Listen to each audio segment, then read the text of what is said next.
Hello there you guys, welcome to one of my videos. Just going to give you the news on Marcus Rashford. Well, all of you will know about it. So Marcus Rashford was involved in a car crash after Manchester United's 1-0 win against Burnley at Turf Moor. The good news is Rashford didn't get injured, so he was unhurt. But his £700,000 Rolls Royce is damaged. And the person Rashford crashed into, it's been revealed, was a 74-year-old gran. Rashford, he has received criticism. He hasn't been too good so far this season, if I'm going to be honest with you. Prior to the game against Burnley, Rashford was talking about, forming a relationship with Rasmus Højlund. Marcus Rashford has been part of Manchester United for so many years now. He has been a United player since the age of 7. He broke into our senior squad back in 2016. Rashford, you can put him on the left wing, you can put him on the right wing, and you can put him up top. Supposedly, he's mostly effective on that left-hand side. So anyway, that's the news on Marcus Rashford. As you all know, anyway, Man United do play Crystal Palace tomorrow night at Old Trafford in the Carabao Cup 3rd round. I've already given you the preview for the game on my recent video. I give you my predicted 11 for the game.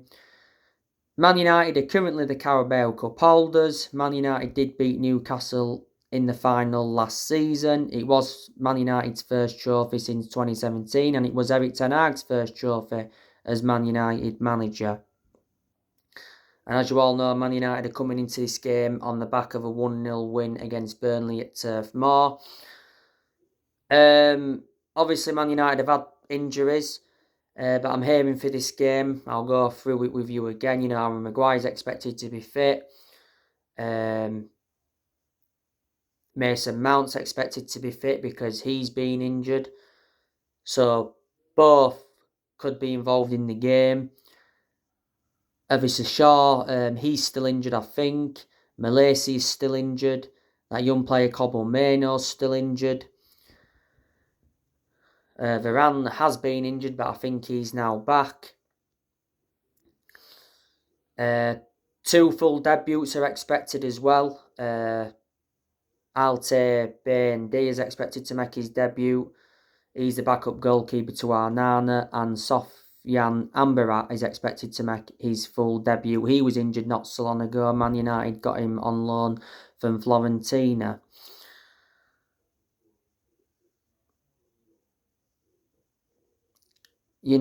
As for Crystal Palace, like I've said, they've never won the Carabao Cup, but revert back to 2016. They got to the FA Cup final where they did play Man United. Man United did win 2-1 in extra time. Palace did draw their last game with Fulham 0-0. The Crystal Palace manager is Roy Hodgson. He's currently now in his second spell with Crystal Palace. He's Roy Hodgson.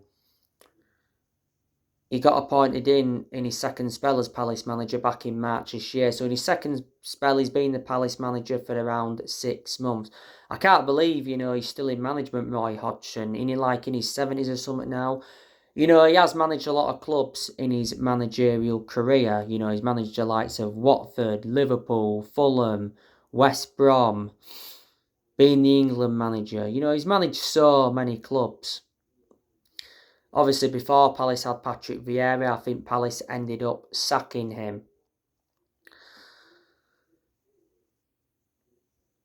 Like I've said, the players Palace have got, they've got Hudson Edouard, John-Philippe Mateta, Michael Olise, Jordan Ayew, who's a key player, Matthias Franca, who they've got from Flamengo. He's injured at the moment. Nathan Ferguson's injured. They've got Jeffrey Schlupp, Will Hughes. Jefferson Lerma's been out of injury. They got him from Bournemouth.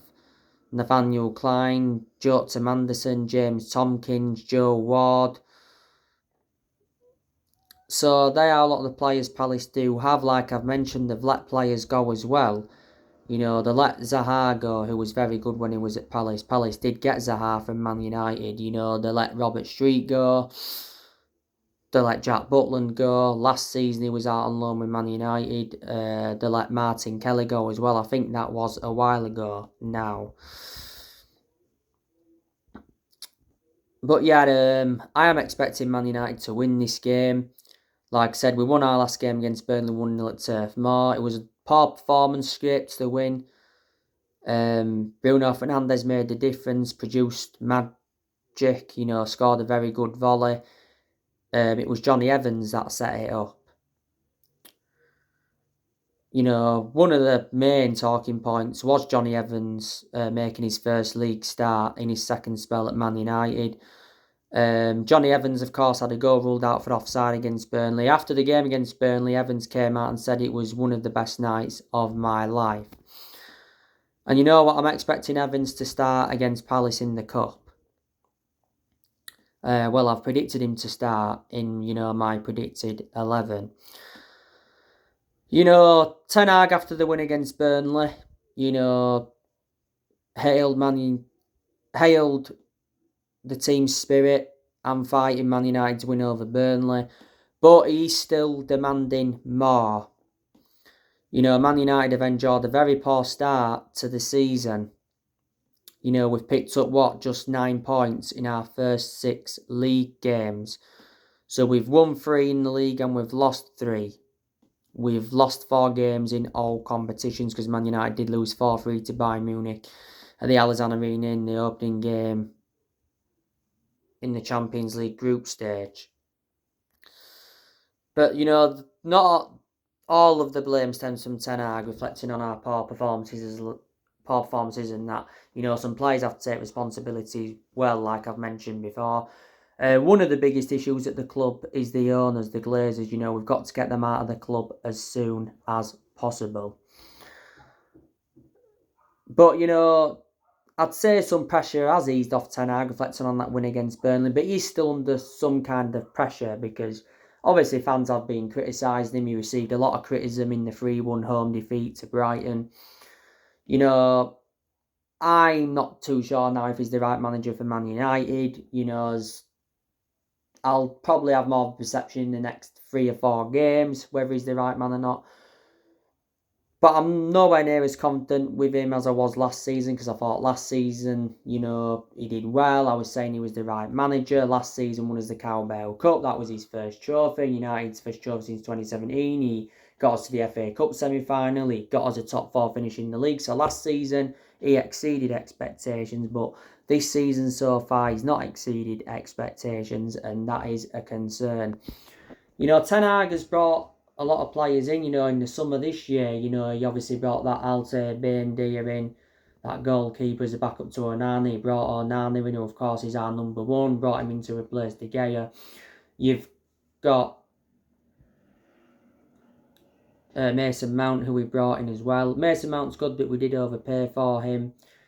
He brought Rasmus Højlund in. He brought Sofran Amrabat in on loan. He brought Reguilon in on loan.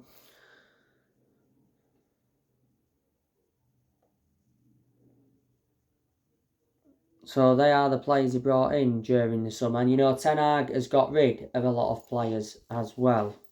But you've got to say he's still inheriting some deadwood at the club. So anyway, guys, that's everything to update with. Drop your comments, like, explore the channel if you do. Consider subscribe as always, and take care. God bless.